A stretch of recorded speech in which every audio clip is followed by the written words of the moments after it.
ஐசினி நம்ம பார்க்க போகிறது என்னன்னா உருளைக்கிழங்கு மட்டர் பொரியல். வாங்க பார்க்கலாம். ஒரு வானல் எடுத்துக்கோங்க. இதில் நம்ம கொஞ்சமாக எண்ணெய் சேர்த்துக்கலாம். கொஞ்சமாக ஜீரகம் சேர்த்துக்கோங்க. 2 கட் பண்ண வெங்காயம் சேர்த்துக்கோங்க. 4 கட் பண்ண பச்சை மிளகாய் சேர்த்துக்கோங்க. கொஞ்சமாக கருவேப்பிலை சேர்த்துக்கோங்க. அப்புறம் நல்லா மிக்ஸ் பண்ணிக்கோங்க. 1 ஸ்பூன் அளவுக்கு நாம் இஞ்சி பூண்டு பேஸ்ட்டு சேர்த்து மிக்ஸ் பண்ணிக்கலாம். 2 சின்ன தக்காளி கட் பண்ணி நம்ம இதில் சேர்த்து மிக்ஸ் பண்ணிக்கலாம்.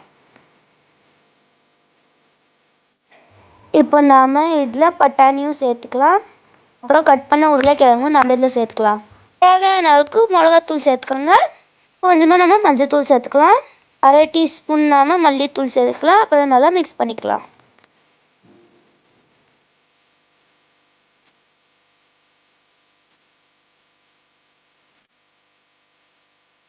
தேவையான அளவுக்கு உப்பு சேர்த்துக்கோங்க. அப்புறம் இதை நல்லா மிக்ஸ் பண்ணிக்கோங்க.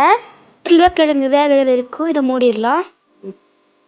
இப்போ நாம் இதில் கொஞ்சமாக கரம் மசாலாவை சேர்த்துக்கலாம். நல்லா மிக்ஸ் பண்ணிக்கலாம். அதான் கைஸ், இது ரெடி ஆயிடுச்சு. உங்களுக்கு இந்த வீடியோ பிடிச்சிருந்தா லைக் பண்ணுங்க, ஷேர் பண்ணுங்க, கமெண்ட் பண்ணுங்க, சப்ஸ்கிரைப் பண்ணுங்க. Bye guys.